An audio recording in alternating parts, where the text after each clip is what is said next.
further proof. And listen, the fact that it's winning best film awards tonight, we're going to discuss that. It's further proof again that we are in the midst of the worst year ever for film. Ever. Welcome to MMT. Live on this Sunday night from the City of Angels. It is time to go, time to do this as always. When you're watching, we're doing it live, unless you're watching the replay on YouTube, Midnight Movie Talk. But if you are with us now on X or on YouTube Live, yes, we're here. It's now. It is happening. And tonight is an award season reset as we roll into the next couple months. Obviously, we're into the meat of the award season. We've got the Golden Globes nominations coming out tomorrow. We can talk about that. I'll take as many comments as possible on that. Also, the Oscars, soon, and we're getting major critics groups their best of the year. In fact, we start with that tonight on this Sunday. Thanks for being here again. Always a pleasure to be live on the mic from Los Angeles. It is the award season heavyweight. What are the films that will be contending ultimately for Oscar? Because that's the big prize, right? These critics awards are one thing, and it's nice. And certainly if you're a director or you're in the movie, you're a part of the production, you're like, cool, the LA film critics liked my movie. But it doesn't really matter that much, okay? And LA film critics, even though I do bash the majority of the members, and I'm going to hammer them here tonight. If you think this is like a glowing thing, and we're like, no, trust me, guys, you're watching MFT, you know what you're getting. I'm not going to all of a sudden play Sunshine and Roses tonight. It's not like that, man. We don't do that, okay? Occasionally, if I love something, like Joker 2 is a better film than Anora. Oh, hell yeah. Oh, my God. It's not even, guys, not a contest. Not a contest. Joker 2 is cinema. Anora is the most overrated film of the past decade plus. It's way worse than Everything Everywhere. Way worse. I mean, I hammered that film. I mean, from a movie making cinema standpoint, I would put Anora ahead of Coda. Not from a watchability factor. Guys, you got to remember, when we talk about Anora, listen, we're not going to relitigate tonight. I already destroyed it, and I've destroyed it repeatedly, and I will continue to destroy it. I don't care because I'm right. I'm 100% right. We're not budging, not even like a millimeter, right? There's no room for error on this film. And when you name it, as LA film critics did, the number one film of 2024, you have just condemned the entire year to the title of worst year ever. Because if this is your pick for the best film, we're fucked. This year's been terrible. It has. Guys, listen, again, not up for debate. Worst single year we have had for moviegoing in the history of movies. It is not even a contest. Again, go to A24. We did that entire stream about the death of A24. We're right.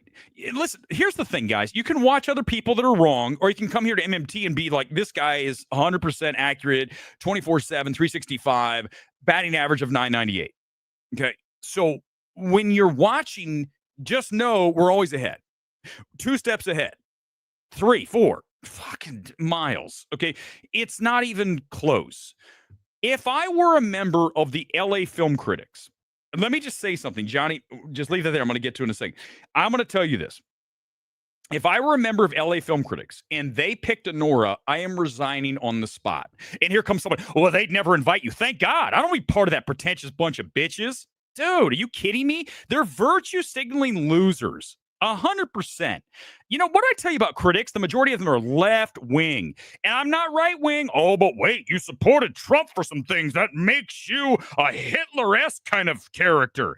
Listen, we're not doing that shit. I'm here to tell you this.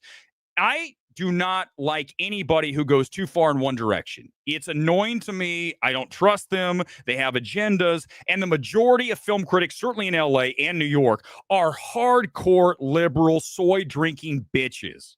That's the reality. You know it. They don't look like me with my shirt off. None of them. They wouldn't take their shirt off. You're like, damn, man, put 3 shirts on, bitch. You look terrible. I don't want to see you with a shirt off. None of them. But here's the thing. I would never accept an invitation. I want to hang out with those people. So don't even use that. It's not a problem. I don't want to be part of them. They don't want me. That's perfect. It's perfect. But let me call them out right now, not just for naming Anora the best film of the year, which is definitely grounds for walking out of the room. I mean, but are you ready? This is some shit that only why do I have to see this stuff and no one else sees it? Why do I have to call these people out? Why am I the only one? Why don't I have Matt Naglia, the vaunted film Twitter god? You know what? The next time Matt Naglia says something interesting or edgy will be the first time. The very first time. That's why he has so many people that respect him because he's so wonderful. Everything he says is great. Never gets into it with anybody because that's how you should be as a civilized person. Fuck that. Man, don't be like that. Don't be milquetoast boring like the majority of people, except they can all agree Weber's bad news. He's toxic. Oh my God. Oh. Because you're a left-wing loser. That's why. And same for the right wing. I hammer the anti-woke channels just as much. How many times have I dragged Gore? All he does, he just doubled, tripled, quadrupled down on everything woke's broke. Everything in Hollywood's terrible. Everything's failing. Then tell me, Chris, why do we just set a record at the box office? How does that fit into your worldview, Gore? It doesn't, does it? Because it doesn't fit your narrative. Oh, wait a second. Is that narrative correct? I thought Hollywood was dead. Why are we setting records? You see, that's the problem when you attach yourself to an agenda. I don't have an agenda other than to hammer nerd critics. That's my agenda, to batter them 24/7. Because the majority of them are. They all have agendas. So okay, ready? Johnny, let me read this. Here's the thing. Anora is definitely not a Palm winner. It's nowhere near as awful as Poor Things last year. Poor Thing's terrible. You guys know I really just like that film. But I will say, oh God, this is tough, man. Why, Johnny? Why doing this to me? I just want to just hang out today and just be chill, which means aggressive. But I'm just saying, why do I even have to consider which one would I pick to have to rewatch? I would rewatch Anora because I could listen to the Take That remix, right? That's enough. It plays twice, right? That's enough for me. Because Poor Things, I got nothing. I've got weird, fisheye cinematography. Oh, isn't that cool? Even though, remember, after I destroyed Poor Things, I turned around and said Kinds of Kindnesses. I think still, to this day, still one of the better films. It might even make my top 10. Kinds of Kindness is in the top 20 of my year, for sure. Okay? So, see, this is why I don't have an agenda. Wow. How weird for someone not to have an agenda. Isn't it? This is why I will never become anything other than a niche cult channel, because we don't have an agenda, and we also don't play one side or the other, and that's how you become big in this world, right? You look at a Matt Walsh on one side, and you look at a Rachel Maddow on the other. You play to the extremes. When you're in the middle and you veer right and left, then they don't know what to do with you, and that's it. I've always been completely unable to be categorized, okay? Other than film Twitter. It's toxic. Remember, whenever I say a movie's bad, directed by a black director, if it's a female director, you're racist, you're misogynist, right? There's always that. And then they don't know what to do when I turn around and rave about a film, conversely, directed by black or female, that someone, oh my God, he loved it. Wait a second. That breaks what I don't play the shit with me. Don't play that shit with me. I don't play that, okay? Don't do that, because you're making yourself look like the biggest ass on the planet. I am not that guy to be doing that shit. I told you I value everything from what? From a merit standpoint. That's it. There's no other way to do it. But if I was in the LA Film Critics, you guys ready for this? Look here. You ready? Explain this to me. Someone explain this. Right now, I want as many comments as possible. If you've never commented, I'm going to use it now. And Gone Girl, get ready to push them. I need someone to explain to me, how is this even possible? Okay, because they're virtue signaling wankers, right? All of them, every single one of them. Justin Chang, on and on and on. Pick any member of Any of them. Any of them. You know, watch out. Oh, no, he's anti-Asian because he picked Justin Chang. No, I just picked him because he's the first one that popped in my head, okay? The fact that he has like 50,000 fake followers, that's not my issue. I don't know what to tell you about that. Run him. Run Justin Chang through a fake followers filter. You'll be surprised at what you see. But I guess that's okay with the LA Times or whoever he writes for now. Check it out. Listen, trust me. I can. Everyone does read. People come after me and do the research. Whoever does this, I'm gonna run. Okay, just run it through. Run the fake followers. You don't have to worry about me. I don't have 150,000 followers as a film critic. Isn't that a little suspect right off the bat? Wait, what? A film critic with 150,000 followers? How's that possible? Who is this person? I mean, it's not like Justin is some kind of like personality. Like, you ever see like on a live stream and fall asleep? Okay, yeah, he's a decent writer. Doesn't mean I don't think he know. I don't think he has any relation to the average person. Zero. But none of them do. But I need you to explain this, guys. Come on. This is your job. Come on. This is where you make Weber look dumb. Can you do it? I feel like, listen, at this point, I'm gonna get they're coming after me for this. At this point, I'm like, you guys remember at the state fair where the clowns there, the guy's on the Dunka thing and he's yelling to people going, hey guys, try to hit me and knock me in. I will be that guy right now. And people say, well, that's perfect. That's a perfect representation of who you are. Here's the thing. I'm telling you, I need you to do it right now. You can make me look dumb. This is your opportunity, film Twitter haters. Roll up. How do you have a best lead performance, right? Not female or male. We're not doing genders because that would be weird. We can't have that. There's no difference between men and women. There's no difference at all. Everybody's the same. Nobody has special gifts or is more talented at one thing or another. How dare you suggest that? That would be mean to somebody. We can't have people's feelings hurt. Oh my God. Guys, if I worried about my feelings being hurt, I wouldn't even operate on a daily basis. I don't give a shit. Why should I care about what some clown on film Twitter has to say?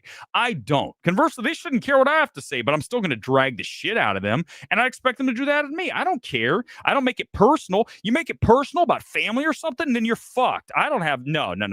That's different. That's fucking different. Me calling you a clown because you're pretentious and you're so far left wing, you're a virtue signaling knob. That's fair. That's fair game. Okay. Don't pretend you don't know the difference. Okay. Don't pretend. How do you have in best lead performance? You have two winners. Okay. Marianne Jean Baptiste from Hard Truths. By the way, I love her performance in Fabric. So I want to see Hard Truths. It's very hard to see. It's very limited. I think it's Bleecker Street. They're just being really kind of closed with that one. They're like, yeah, I'm going to show it to a few people. I know the critics have seen it, right? I bet I like it because I like the director. He's very grounded, right? I want to watch Hard Truths. I'm very much looking forward to that. Mikey, Madison, and Anora, right? It's two women, right? Okay, so we have no men so far. Yeah, follow, please. Keep going. Runners up to me, more substance. Really great pick. Like that. And then Fernanda Torres from I'm Still Here. So that means we have four actresses who all were either winners or runners up. So four, all women. Best lead performance, not one man. Right? Okay, fine. That's how it went. That's how the votes went. Fine. Okay. Here's the problem. Let's go to supporting and have a look. Winners. Yura Borisov, who's from Anora, right? He's the gangster. He's the Russian mob guy. Now, I mean, it's fine. I would never pick him. I would pick Kieran Culkin, who's the other guy who won. A Real Pain's one of my favorite movies of the year. Runners up, Clarence Macklin, best part of Sing Sing, no question about it. Adam Pearson, A Different Man. I don't love A Different Man, and I think that's a little virtue signaling, right? Definitely. And if you've seen the movie, you know Adam Pearson is the man who is disfigured, okay, in real life. So it's virtue signal. So here's I'm not done. Now I need you guys to help me out. This is where you come in. You guys ready? How is it that you have four women for best lead and then four men for supporting? What are the chances that every member, all the votes added up, it was four women at the top and then the first man was five, or supporting four men at the top and the first woman was five? There. Does that make any sense? Guys, I'm here. Help me. Tell me. Explain to me how that's even mathematically possible. Here's what I'm going to say, and we're going to dip into the Astro Awards here in a few seconds because it's live, and Scott wanted me to go, and I'm frankly exhausted from playing beach volleyball today, and traffic was hell getting back here, and I almost didn't do a stream. So we're going to dip in and pretend we're at the Astro Awards in a minute. But here's what I'll tell you. The mathematical probability of this occurring without finagling of votes is astronomically low. Yet, Manziel got dragged, Golden Globes got dragged, but no one's dragging LAFC or whatever the hell it is, LAFCC. Here's the thing. This is vote manipulation. They can tell you it's not, but it's right in front of you. It's right in front of you. Not only that, it's virtue signaling. Look, we think the women are the top 4 and the men are supporting below the women. Is that not as virtue signaling repulsive as it gets? It's just gross. Even, let me tell you something. Even if I'm, because, first of all, I'm never going to work in LA Film Critics because I'm going to say, what? I'm going to, in the meeting go, this doesn't make any sense. How is this possible? You're telling me Adrian Brody for The Brutalist is number 5?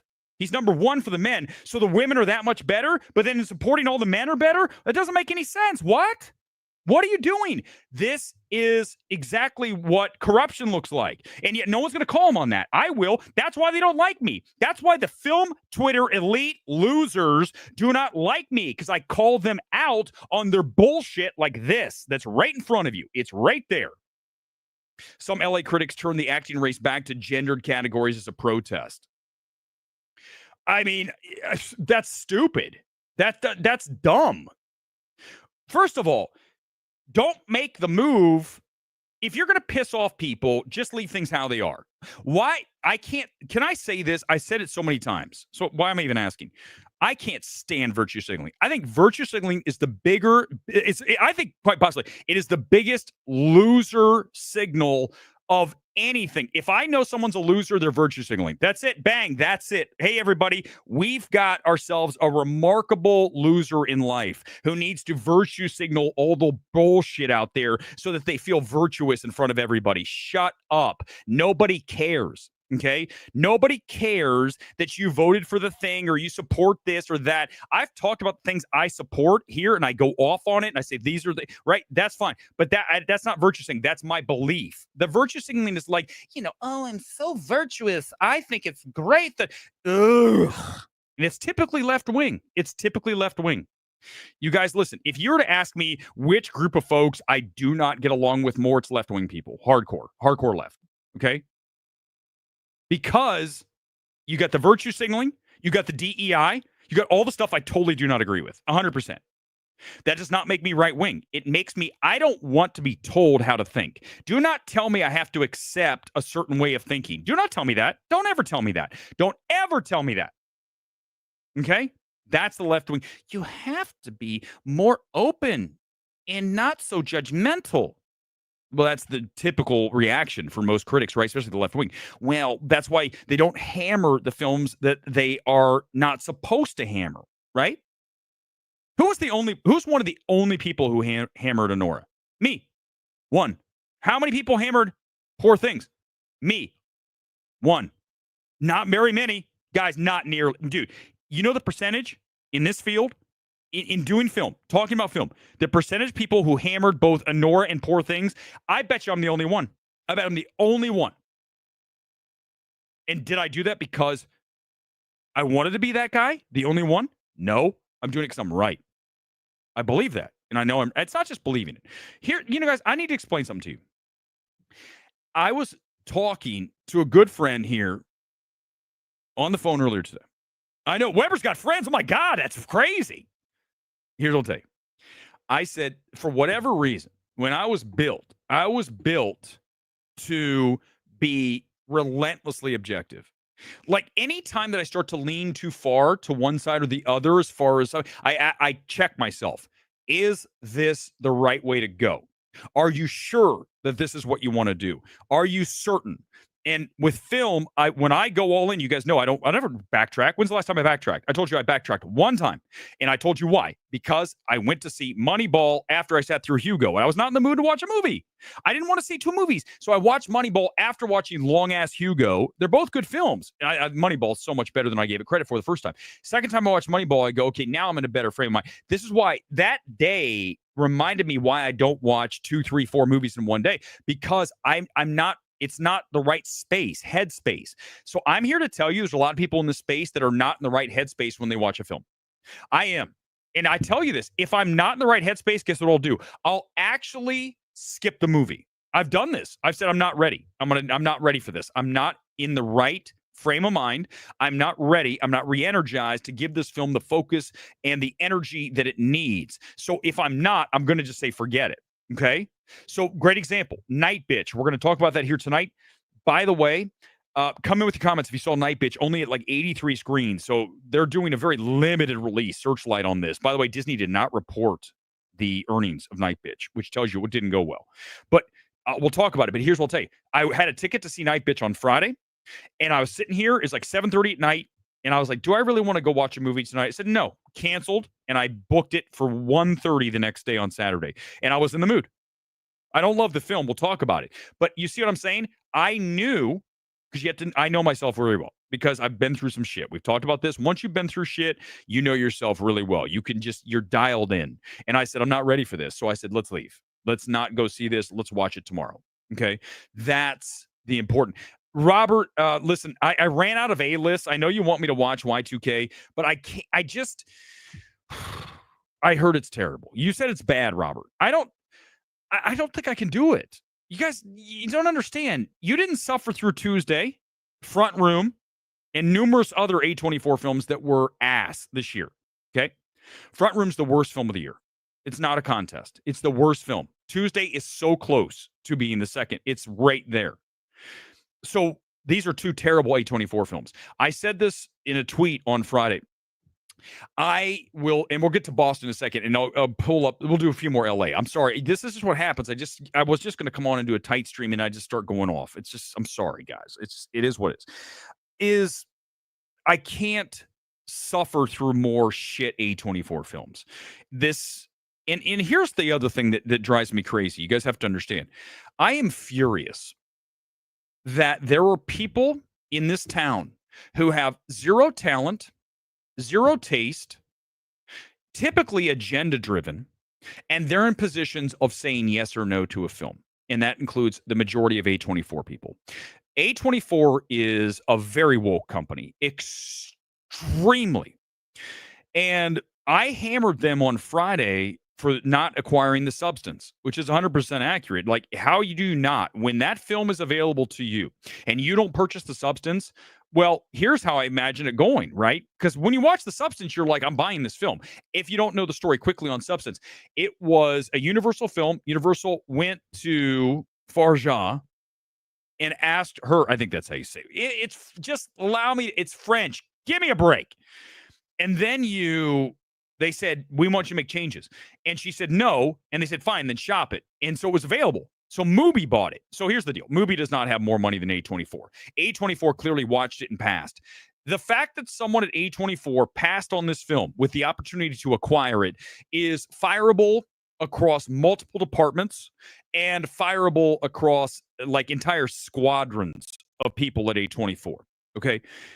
And I'm never going to get hired by A24. I would come in and make them good again. I'd make them great again. Make A24 great again. If someone makes the hat, you owe me money. Here's what I'm here to tell you. That the only way that'll ever happen is if they change out whoever is calling the fucking shots because they are completely and utterly talentless. I'm telling you, in this town, there are so many people who have no business in their positions. I would fucking destroy them on a creative level. Not just a little bit of a beatdown. We're talking complete obliteration, annihilation. It wouldn't be a contest. But remember, the bane of my existence, unfortunately, is exactly everything I hate. When you value someone based on the color of their skin, you're never going to make it because you're a white guy. Let's face it, that's the reality of the situation. Yes, abrasive, but would I destroy the job in a good way of studio head? I'd be the best. I would turn around any studio, including Lionsgate, which would be literally God's work. To be able to do that would be a miracle, okay? I could do it, because I possess what you need to make this happen in this town, but I'll never get the opportunity because I'm going to play rough and I'm white, okay? And I'm not even the anti-woke guy. You guys know what I'm talking about. It's the reality of the situation. And what a sad state of affairs where we live in a world where we are valuing somebody more for the box that they check rather than the ideas they possess. Do you understand how fucked that is?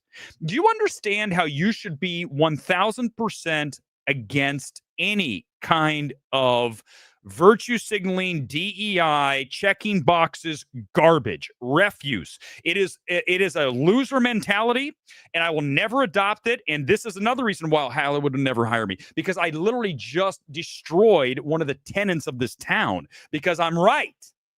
And this is why I get direct messages from people who, by the way, as a journalist, I have never exposed, who direct messages me and tells me, my God, I watched, it's dead on. Unfortunately, in this town, it doesn't run like that. Well, I can tell you, if I were in charge of a show and I was hiring writers and they said, this isn't going to work, your room is all X or your room is all Y, I'm going to say, too fucking bad. That's who's in the room. I picked them on merit. If you have a problem with that, I'm walking. I'm going back to the YouTube channel. I'm going to stream. I'm done with this shit. I don't care. Okay. That's the thing. Most people in this world will compromise. They'll compromise for cash, particularly. I don't fucking care. Okay. I don't care.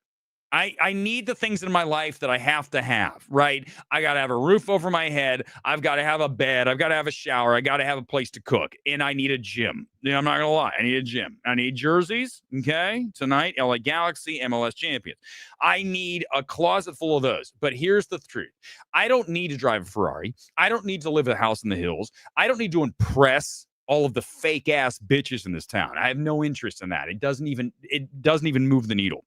And I think the thing that I get more than anything from comments here, comments, DMs, comments when I go to events like last night, Magnolia invited me to see a film I didn't love, but really great to see the team there. And it's always nice when you roll up and someone's like, my God, we haven't seen you forever. And they appreciate what you bring to the space, because what I bring to the space is authenticity, fearlessness, objectivity, and no one else has those things. They just don't. Okay. And that is limiting in a lot of ways because it doesn't sell you to the masses and someone who is all about being tribal. I am completely against tribal. I'm anti-tribal. So army of one here, but I always appreciate that. But this town is run on being fake. This town is run on how can I save my job? I understand that. But the problem is the majority of people, here's what happens in life, right? This is, you guys know I'm right. People in this life, they think you need to have the big car. You got to have the great house. You got to have the hot wife. Okay, whatever that may be, hot boyfriend, whatever it is. Here's the thing. Fine. Maybe that's what drives you. But think about something. I talk about this with a car all the time. A car, let's say you're driving your Tesla, your $80,000 Tesla, or your Rivian truck, whatever it is. At the end of the day, is the vehicle getting you from point A to point B? Yeah, that's all it's doing, right? It's all okay.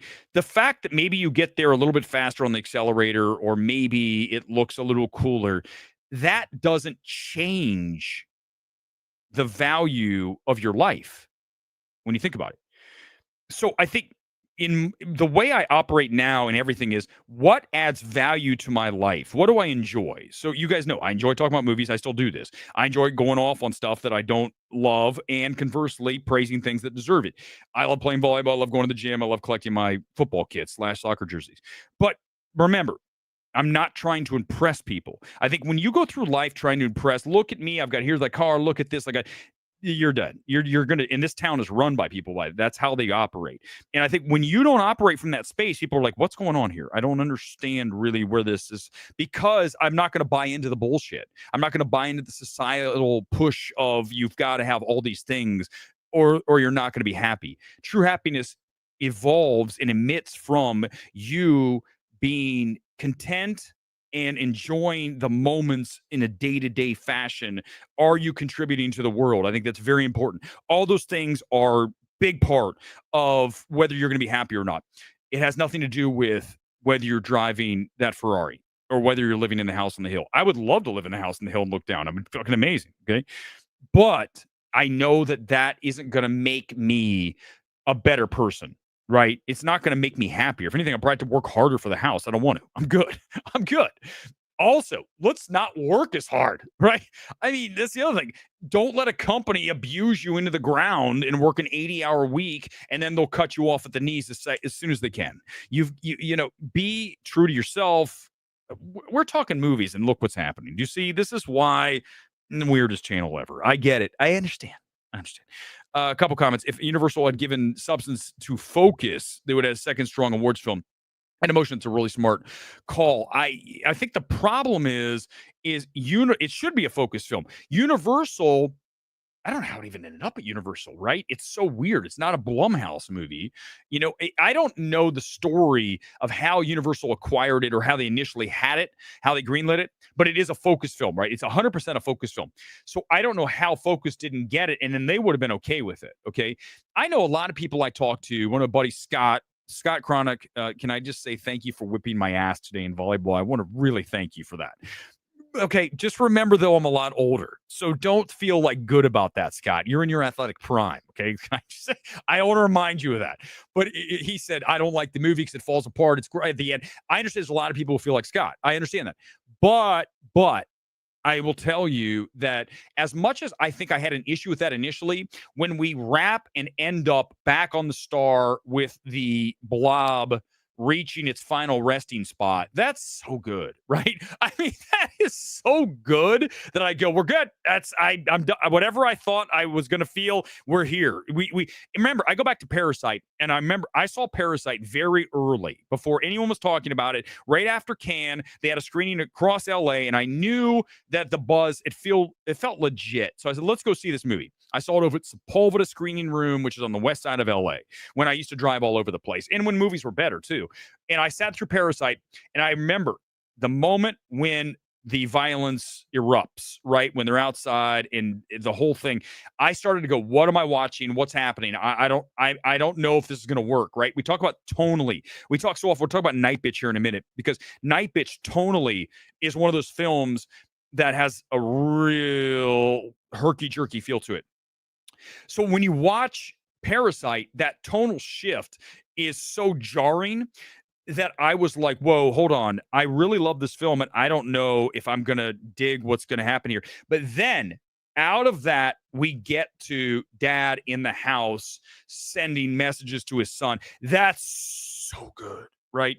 So I often talk about, sometimes you're in a movie, sometimes you're watching a film and you take a dip, and then somehow you come back up and you pop maybe even higher. That was Parasite for me. Substance, a lower dip, but still the same pop at the end. So, I mean, traditionally, what you really want in a film is to start and build. And even Nightbitch, when I started watching Nightbitch, I'm like, here we go. And then, whoa, right? So the beginning of Nightbitch, I'm like, this is, and then we'll talk about it in a second. So I think when you have a film that you're like that, right? The roller coaster, and that's Parasite, that is The Substance, that is going to be challenging, but you have to go with that gut. What is it telling you? And it told me in both instances, both Parasite and The Substance, that these are great films. These are maybe masterpieces, right? I think it's fair to call Parasite one, and I believe that if The Substance isn't, it is close. I would have it ranked below Parasite. I would have, you asked me just over the past decade plus, I would put Social Network number one. I would put Parasite probably 3 and Tar 2. I mean, these are great. These are elite films, right? These are masterpieces. These are the top of the food chain. That's why when we talk about a Parasite, a Tar, a Social Network, and then we drop it down to an Anora, we are talking about a fall that is a crater, right? We're going from the apex to the nadir. I mean, we are, right? When we talk about a Tar, and then we talk about Anora, we are falling, right? We are setting the record for the steepest decline of any film evaluation period in the history of film. It's why I call this the worst year ever, because Anora doesn't even come close. Anybody who thinks Anora is even in the remote realm of Social Network, Parasite, Tar, I mean, it's not even close, guys. This is what I'm talking about, right? When your number one film is so far below the ones I mentioned, it's a terrible year. Okay. And I would actually, again, I'd have Anora ranked lower than Everything Everywhere. So and I hammered Everything Everywhere. Is the only guy who did that. Again, Ken Weber, the only fucking guy. Everything Everywhere hammered. Poor Things hammered. Beau is Afraid. I think you all are with me, but I was the first guy to really destroy that film. And then you've got Anora, which is just fucking. You're talking about going down to levels that are embarrassing, right? I mean, there's no way to defend Anora. There's just not. There's not. Again, you go back to the rape jokes alone are problematic. You go to the one note performance by Mikey, and I don't blame Mikey so much as I blame the writer. Again, Sean Baker's not a great writer. He's very, again, I led with the stream tonight, marginally talented. I mean that. I don't mean he's marginally talented. And I know that's brutalizing, but it's fair. And Sean, I like you. You're a cinema champion here at MMT, but as a writer, you're not good. You're very mediocre at best. At best, man, at best. And that's just the reality of it. If I would never say that if I didn't fully believe it, right? I'm not saying, I never have said anything for reaction. It's never happened. Not once. The problem that people seem to have when I come out and I just absolutely go off on a film, what's going to happen is anytime the narrative of a given film or the narrative overall of anything is all one-sided, typically glowing, and let's go the other way, Joker 2, the opposite. And the narrative is it's a terrible film, or the narrative is it is a masterpiece, or the best film of the year, Anora. I am going to have a violent reaction. Do you guys understand? Because the truth is so far from the narrative, right? If the disparity between truth and narrative is literally a chasm, then I'm going to go, holy shit. Guys, I'm going to lose my shit. I'm going to have the reaction you're listening to my voice raise and start to lose it, because it's not even close. We're not even right? We talk about the films that you can be in the gray area, right? The films that maybe I can see how you would appreciate this, or you have it higher graded here or that. But Anora's not a film like that, okay? Everything Everywhere, more of a film like that, but that back end wrecks it, because the repetitive nature, and it's not the goofiness of it, and just it's really just about that repetitive beating you over the head. It is like being hit with a sledgehammer for the last 30 plus minutes of that film with the same jokes by directors who did not know when to say no, when to say quit, stop.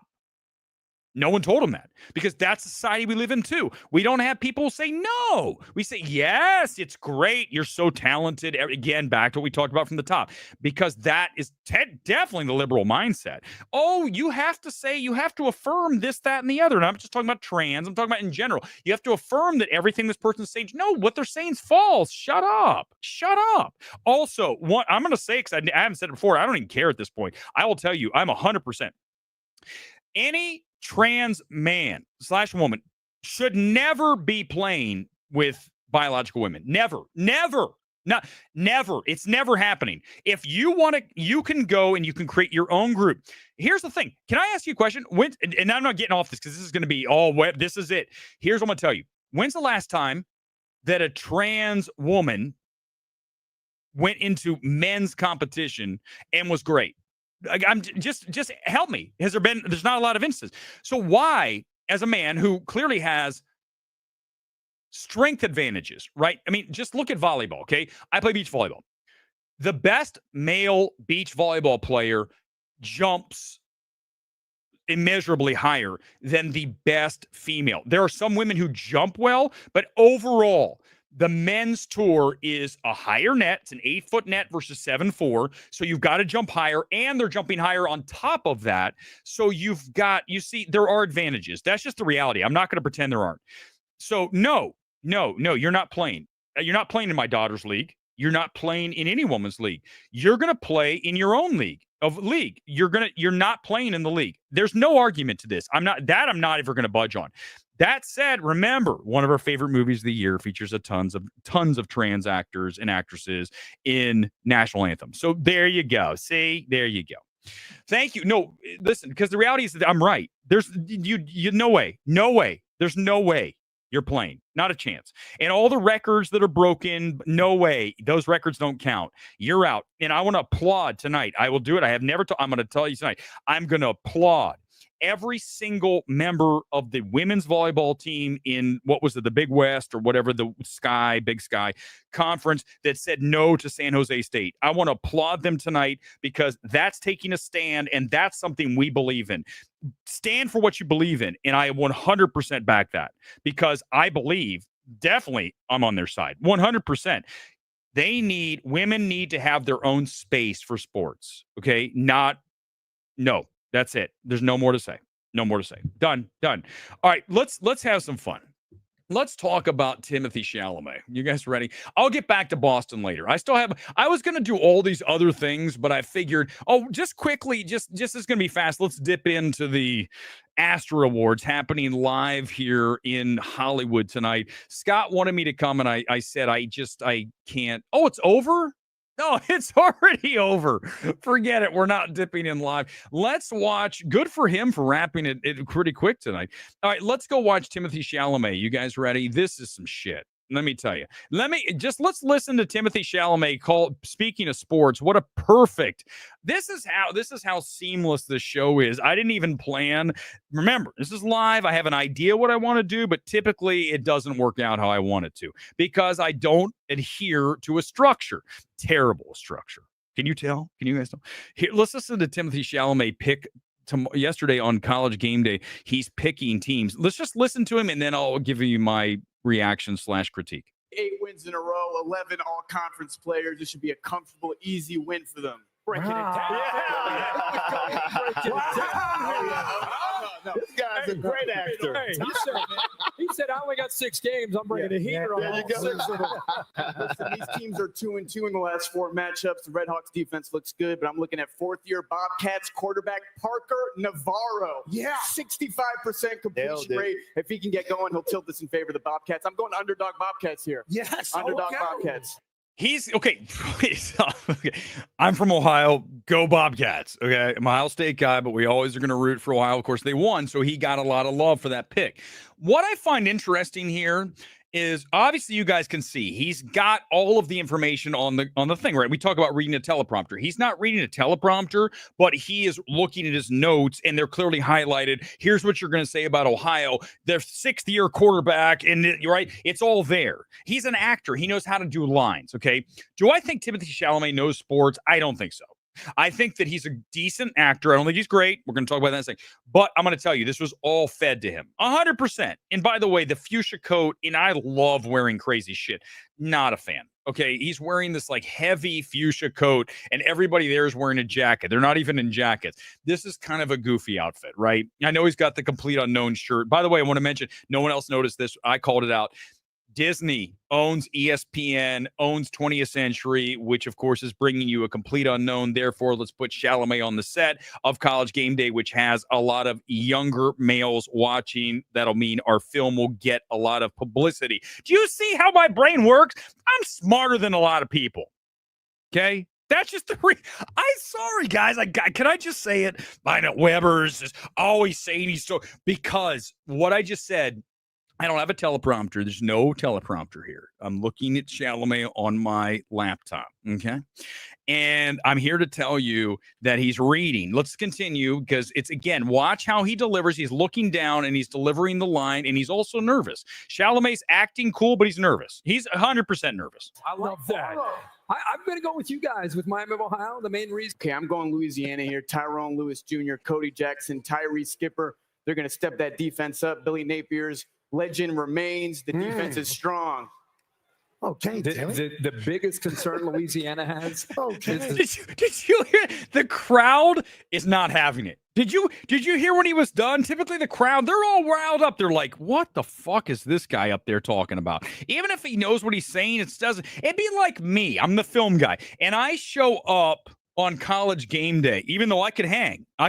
Certainly about Ohio State. I could definitely hang. But here's what I'm gonna tell you: is everybody like, who the fuck's this guy? Who's this Robert Downey Jr. ripoff? And I'm like, how dare all of you? I would have fun with it. I'd be like, what's up with you guys? These are good picks. What the hell's wrong with all y'all? Because I would. Timothée Chalamet, listen, here's my note, always on Chalamet. Chalamet is bottled up. Chalamet is tight. Chalamet is, I'm looking at Herb Street. Let's listen to one more. And he's not flowing freely like we do here on MMT, right? Go back and watch the earlier streams from MMT when we first started way back at the Batman in 2022. I'm not as free flowy, right? That takes time, and then you just don't give a shit. I'm not saying it was bad. It's just different. And I think that Chalamet has never been able to cast loose the net that envelops his persona. It's controlled. He's controlling it. You see The Rock do this in movies. He's holding it, right? I want you to go like this. I don't fucking care. Throw the line away. Remember I told you the acting coach I had years ago here in Hollywood when I've been on NCIS. So listen, when I had the acting coach, he said, Weber, he said, throw it away. And I go, what are you talking about? He means when you say it, don't be like, throw it away. Throw it away. Throw it away. Get rid of it. Say it. Ohio State number one. Hell yeah. No, Ohio State number one. The best team. Right? That's not throwing it away. Let's listen to more Chalamet. The Sun Belt. Totally agree. Scatterboot, little 3 to 5 yard runs, needs to be efficient, set that offense going. I don't think they've won a conference championship outright ever. I'm pulling for Arizona State today. Timmy. He said it. The crowd still is not reacting. Look how big the crowd crowd is. No one even said shit. We got 3 Arizona States because of Scatterboot. I'm with that. I like SMU. Well, Andy, that's for you, man. Kevin Jennings, legit Heisman contender next year. My humble opinion. I'm pulling for SMU. It smells like the 1980s, folks. Listen, I talked to Gone Girl before the stream, and he's 100% right. That right there was a mistake for whatever they scripted him. He wasn't alive. In fact, they even say that next. He wasn't alive during the 80s, okay? I barely remember SMU and Eric Dickerson. And then, of course, they got nailed for all those violations. They got sent back to the Stone Age as a program. See, I know what I'm talking about. I don't have any talking points in front of me. I've got my X Factor thing from X. I've got a can of Walmart seltzer, and I've got my skull, always my skull, and my Marcel the Shell. That's it. I do not have a script. So here's what I'm telling you. Is that he definitely was given a lot of notes and he prepared and he rehearsed. Imagine if I came on here and I rehearsed and I was like, ooh, that's not what I wanted. I don't even know. This morning, I wanted to talk about the new Lord of the Rings movie that opened overseas. I didn't even get to it because that's how it's not scripted. Sometimes I get to it. Sometimes I don't. I just forget. And it's like tonight, I might have something I totally forgot. I got to still do Nightbitch and we'll get to it. It's coming up. I'm going to do one more thing here and we'll finish up with Chalamet. I love it. You weren't around in the 80s, but that's great research. I want to go 6-0. I'm going Oregon. Smart man. Number one team in the country for a reason. Strong defense. Not as sharp as 2023 at times, but great showing this year. Yeah, it's not Vader Monkey. Yeah, it's not that he's not reading. Listen, career sport. Here's the thing, Vader Monkey. Do you guys know this, right? Do you guys know that I've told you this about me? I used to be a sports guy. I was on WTMJ in Milwaukee. Lance Allen, shout out for you. And Kevin Hunt, wherever Kevin is now.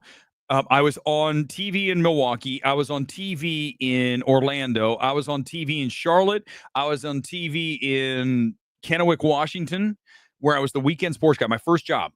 So I live this. So I do know sports, okay? I just don't want to talk about them all the time. I'd rather talk about movies. They're more fun, right? Sports is all like, it's got to be movies is a lot. I like the subject. I do like the subjectivity of it, but there is still some objectivity to it. So, but I know what I'm talking about. He was coached. This is not natural. I don't know if he doesn't know anything about sports. He delivered it pretty well. The audience wasn't buying it, and I'm not buying it. And it's scripted. He's playing the game. And someone had a great comment a second ago. I didn't see who it was, talking about how Disney set it up along with 20th Century Fox. He's playing the game. This is a promotional tool. And he couldn't look stupid. other than the coat. The coat's bad. I would definitely advise him don't wear the coat. I don't care if you think it's like makes you weird and cool. I would say don't wear the coat. This is not the crowd for that coat. Read the room, right, guys?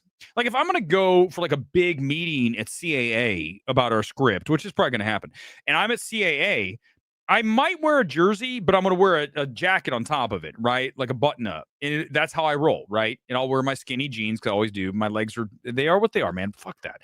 And then I would probably wear a pair of either Jordans or my Adidas top 10s, and I would roll in there because I don't care. But I would at least put the jacket on. You got to know your audience. And I think Chalamet wearing that fuchsia coat is fucking dumb. It doesn't look good. Timothee's playing. There it is. There it is, Animotion. Good job. I like it. Okay, let's continue. We'll come back to any of this later. I do want to get to a trailer tonight.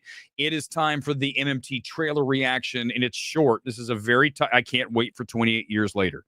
Although I'm still wondering, wait, we had 28 months later. This is right. This is right. I was thinking, wait a second. I love 28 months later. I know a lot of you like days. I get it. Danny Boyle, we've talked about it before, the most underrated director maybe in the history of movie. In the history of film, there's no director who's more versatile than Danny Boyle. And the fact that he's here for this film, let's watch just the quick 45-second teaser. I'm going to freeze frame and we'll break it. You know how I don't like to break things. This one I'm excited about, so I'll get into it. Here we go.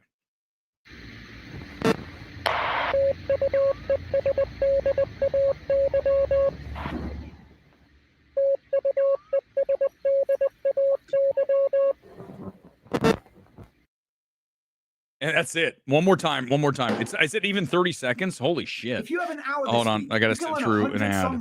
I don't want to learn songs on the piano, dude. I don't want to do it. I don't want to. Hold on. I got to go back. What happened? There we go. It's 13 seconds. My bad.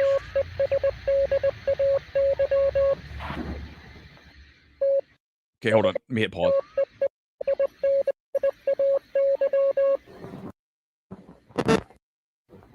So there's an island, right? Hold on, where's the island?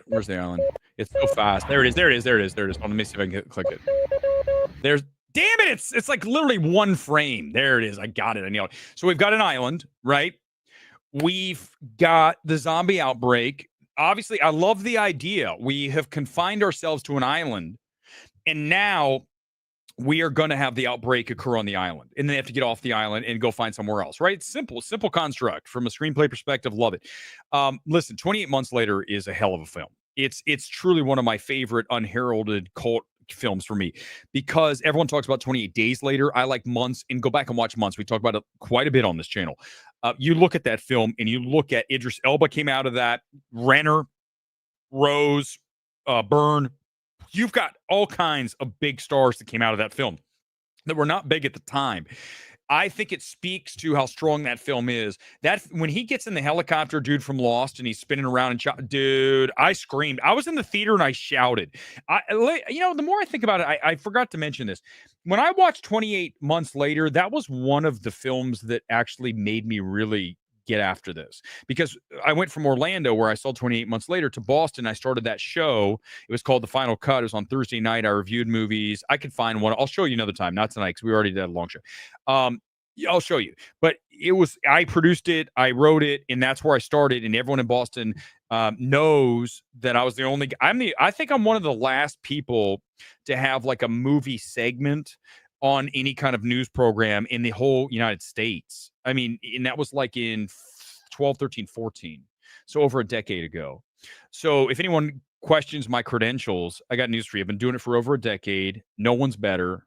And it's just it's facts. I mean, like they say, facts. So don't even bother. I'm with you 100%.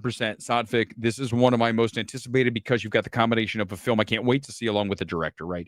When you have source material plus director, hello, what else do you want? So yes, it would definitely be easily in the top 3. I don't even know what else. I haven't even looked at next year. Honestly, I'm just focusing on now. Do more of that in your life. I'll tell you, you'll be happier. Focus on now, not so much about tomorrow. Just worry about now, and then you worry about tomorrow. But yes, I'm with you 100%, Safik. Okay, it's time for the MMT evaluation. We're almost at an hour. I've got to do Nightbitch. Let's do it. Let's get into it. As always, these things are live. Super cute. Hold on, let me hit pause. This is the new Searchlight Pictures adaptation of a novel directed by Heller, who gave us Can You Forgive Me? and the Mr. Rogers movie, which was totally disappointing. What a disappointing film. So Nightbitch is Amy Adams finally back. She's been gone forever. Weird film. Let's talk about it. Let's watch the trailer. This is Nightbitch from Searchlight Pictures. He's super cute. Do you just love getting to be home with him all the time? Yeah, I do. I love it. You're an artist, right? Well, I used to be. Wow. But that feels like a lifetime ago. So Yeah, totally. definitely. We get it. I used to be a stripper. The before times. Yes. Nobody in this family can clean their own butts. No. Oh, that's okay. If you wake him up, I will rip your throat out. Okay, for what it's worth. It's a little longer here. A little longer. Kill to stay home with him every day. You've got a big twist coming up. Here it comes. Mama Fuzzy. I'm not fuzzy. I just feel off. Look at my teeth. See how sharp they are? It's a little bit weird. Motherhood changes you and connects you to some primal urges. I feel like I So she turns into a dog. Let's ruin the surprise. You can see from the trailer. It's great to see Amy Adams back, okay? She is so skilled. She is so at ease in front of the camera, the opposite of Chalamet. She is just a natural, right? She's a natural talent. And here she plays a mother who is at her wit's end, right? Because she's at home with her screaming little 2-year-old all day. And there's a lot of great moments, a lot of things that has to say about motherhood, right? You give up your career. She was an artist, and she says, I'm going to be a stay-at-home mom. And then reconciling the fact that she isn't an artist anymore. She is viewed as an identity as just a mom, as stay-at-home mom. So you strip away your former identity, which I think anyone can relate to. I relate to that. And then you have to figure out how to navigate this new area of your life and leaving the old one behind. So it's got a lot to say about that. Okay. And I like it. That first scene where she's at the grocery store and you saw Amy Adams and the woman says, how's motherhood? And you saw her reaction saying it's fun. Okay, before that, the movie plays two versions, right? It plays the version she wants to say in her head, and then the version that she says to the actual person. So you got the fantasy of what she really wants to say, and that line, when this film opens up, she delivers it saying it's a long monologue about how, motherhood is a pain in the ass, and being around a kid who's whining all the time, and I've gained weight, and all these things. It's so good. I was like, this is really great. I can't wait. And then the film really just starts to become very unpleasant. Now, I understand that a lot of people say, wait a second, that's not a critique because you liked, remember, everybody, get ready, here it comes, Asphalt City, and that film's very unpleasant, okay? But what's interesting about Asphalt City is you're with these paramedics going into these situations that are the kind of things no one wants to deal with. In this case, you're stuck with Amy Adams and her whiny little 2-year-old kid who doesn't have much going on other than he's just like, hey, mom, and trashes the place, stuff like that. So there's not much going on there with that dynamic. The kid's too young to really offer much from an actor standpoint. So she's just a lot of scenes of her, again, wit's end with the kid, and her husband, who doesn't quite understand. He's on the road and he doesn't really pitch in as much as she wants. And then you throw in her turning into a dog. And the thing is, what's interesting is the trailer has this real upbeat feel to it, right? You're like, this is like a fun comedy. It's not that. This is a tonally manic film. You've got the comedy moments with their friends at the library. By the way, you've got a little bit of everybody in the friend group, which always annoys me in a movie, right? We have to have the representation. Just fucking make friends. Why do we have to have the representation? I'm tired of this shit. If I'm casting a movie, I'm like, who are the best people? What were the friends? We don't have to have one of this, one of that. It just takes you out of the film. So I'm going to hammer that. But here's what I'll say. So when you go back to the moments of the comedy, then you slap on her turning into a dog and sprouting a tail and killing her cat. You see what I'm saying? It's not funny. It's gross. And then she's arguing with her husband. It gets back to what I said, that unpleasant feel to this and the tonal jarring nature of everything. And I think that Heller Even though I don't think she does a poor job directing, I don't think she's the right person for this. You need to give this almost to somebody like a Luca who can make it really weird and make it just even more out there, because this film is out there, but it doesn't quite know how to finish the way that it really wants to be. So it has this weird, again, tonal, jarring feel to it. And there's also one thing that really annoyed me about this film. It has a great finish where you think it's done, and then we go back and we have the double finish, and then you have a finish that's unpleasant again. So we're left with that unpleasant vibe. Again, there's a reason why she is not getting a lot of nominations and wins. When you look at, a Boston Society of Critics, here it is here. Look, who is their best actress? You look at Mikey Madison. You don't even see her in the runner-up, because the film's not great, because, again, it has an identity crisis and it's unpleasant and all these things like I just said. I think the fix here, and we talk about this all the time, MMT fix, right? How do you make a movie better? I just talked about it. Make it more comedic. Apply a comedic finish to this. Make it goofier. Make it more energetic rather than a total drag with husband and her yapping at each other and the kid crying. And some of the scenes drag on too long and are ridiculous. And you just go, get me out of here. The movie's only an hour and 35 minutes. It felt a hell of a lot longer. I do not love this film. I like Amy Adams. The only reason I'm giving it 55% is because of Amy Adams. Everything else, though, is much lower than that. And I think the longer you're in this film, the more you'll want to leave. Okay, that's really bad. That's a damning critique. So there's a reason Nightbitch is not showing up anywhere. Okay, so I give credit to the people who recognize this isn't a great film. I mean, I'm not saying all the time these critics are wrong, because sometimes they do get it right. They're, it's like, a broken clock's right twice a day. Not all the time. Listen, here, Mark, I'll get to it in a second. I have a batting average of 998. The average critic has a batting average of 250. So that's the thing, right? So they got Nightbitch is their 250. This is part of my 998. So you see, that's the difference. Nightbitch was Batgirl straight to streaming in Canada, no theatrical, just going to Disney Plus, sometimes early 2025. Played TIFF, that's correct, FYC screening Vancouver. They know it's not good. And remember what I talked about earlier, they did not report the earnings on this. When I got the Disney email today, there was no earnings. And I was like, wait a second, where's the box office for Nightbitch? It was on like 83 screens. They didn't report it. Why did they not report it? Remember, this is what you get from me and no one else. They didn't report it because if they report it was low, which I'm sure it was terrible in a lot of locations. LA, probably okay. It wasn't even packed for my screening. That's not a good sign when it's only at one theater at Burbank and it wasn't sold out. That tells you it's in trouble. So if you go to a theater that's not a big major cinephile area, you're in trouble.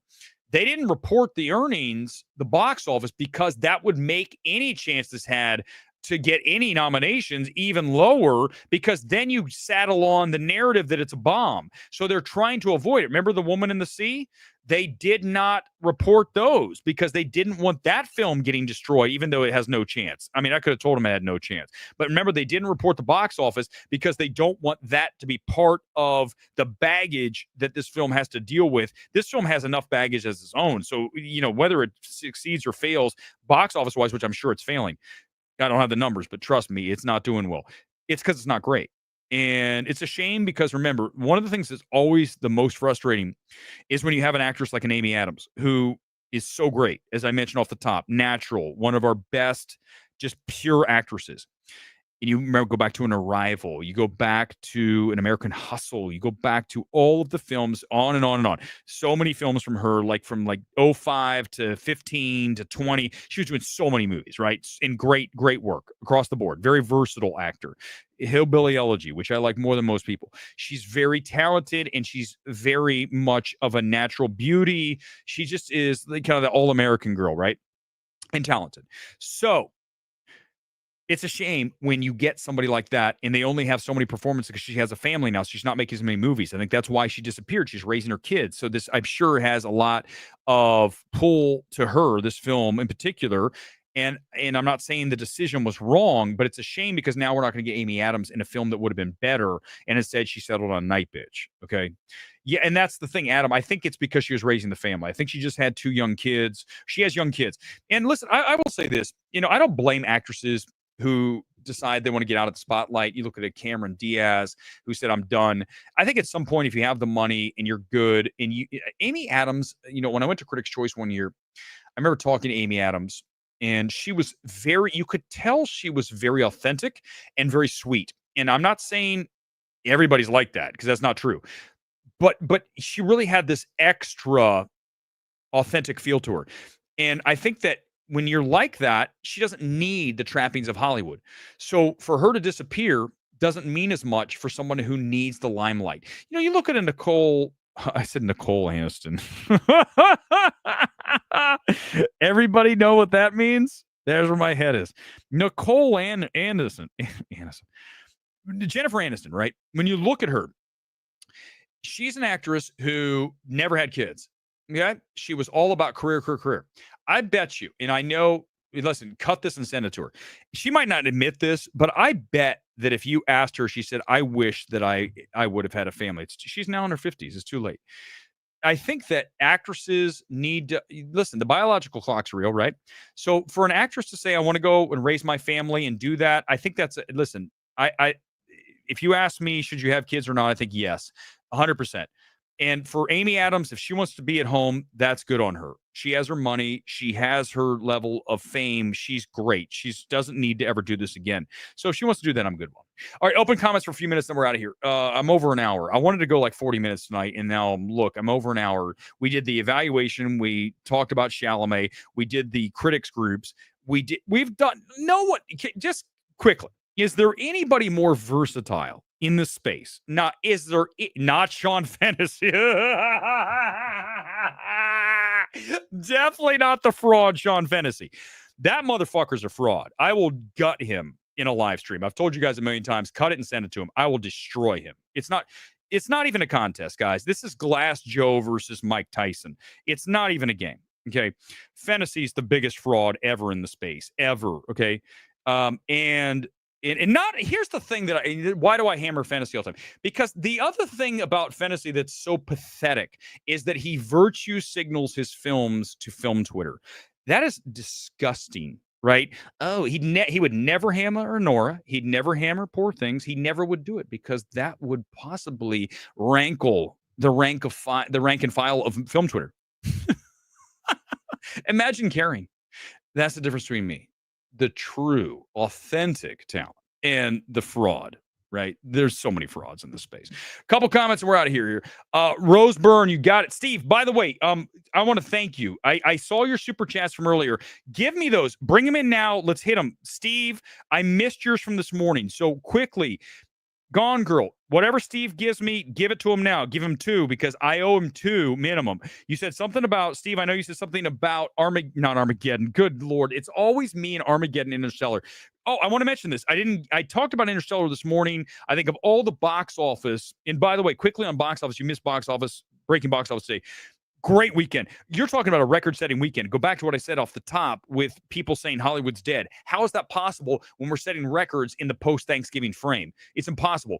And what also benefited this weekend in what helped bring more people in was Interstellar. You look at that film, it was in 160-ish IMAX screens, and it did $26,000 per screen.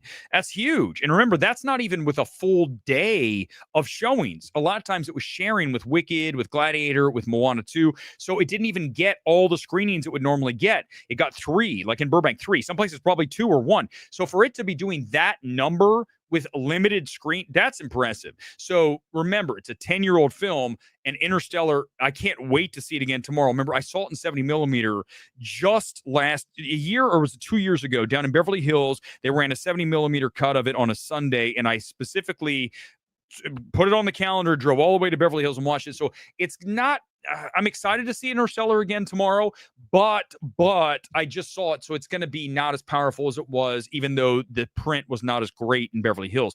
I also want to mention, I might come on tomorrow, maybe, and talk about Golden Globes. Listen, ultimately, we've already done the discussion. We're going to get a lot of tomorrow. We're going to get a lot of Anora. We're going to get a lot of Wicked. We're going to get a lot of what's nice about the Globes is you've got the comedic, you got the comedy musical. So you're definitely going to get all of the Wicked in there. You're going to get, I think you're going to see a June Squibb for Thelma. I think you're going to see that's where you can have some fun there. I don't love Thelma, but I like Thelma. And I think June Squibb I have no problem with throwing her out there as a comedic performance that we can pay attention to this year. Again, I just think when you look at Thelma, remember my note. My note's always going to be to lower the absurdity of a film. Okay. Now with Nightbitch, I still would say to lower the absurdity, but up the comedy, right? Just because I say up the comedy, like in Nightbitch, we talk about modulation. If I want that knob to be a little higher, I don't necessarily need that to be ridiculous. I need you to just make it more lighter and more comedic and more energetic and more jovial. And I think that's not about getting goofy. It's about just making it not so heavy. And I think that's a big note for a lot of filmmakers. Not the comedic part, because not every film is going to be comedic. Not that. The fact that you want to take the smaller choice. I don't want to see the choice that takes me out of the movie. I want to see the choice that feels grounded and authentic and more contained. And so often these writers go like this, and Anora, let's just quickly go on that. In favorite scene of Coach, why? It was a Freudian slip. I didn't mean to say Nicole Aniston. She's a big porn actress. So yes, I'm familiar with her work. I told you guys my favorite porn star is Adriana Chechik. It's not even a contest. Like, listen, there's other porn stars, and then there's Adriana Chechik. She is the masterpiece of the porn space. Okay, so that's my ringing recommendation for you, Adriana Chechik. But see, I told you I'm well versed. Okay, could fantasy do that? Hell no. Here's what I'll tell you.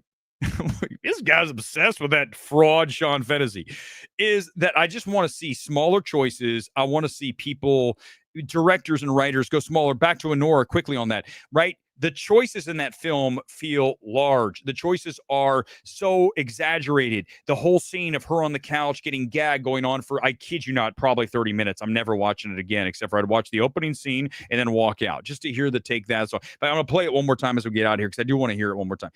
But you know what I'm saying, right? So that scene just feels goofy. That film feels so goofy at times and so absurd. They're going around, they're showing his Instagram looking for the gangster. The young kid is not good, man. That kid, the Russian kid's bad. Nora's, dude, my God, again, just let me just finish saying, this is the worst year ever. This is the worst year ever. I mean, if Anora is your best picture, it's the worst single year in the history of motion pictures. It's that simple. Not doing Ohio State tonight. I'm not doing it. Steve, anything else from Steve? Steve, thank you again. I know you saw Interstellar. I keep wanting to say Armageddon.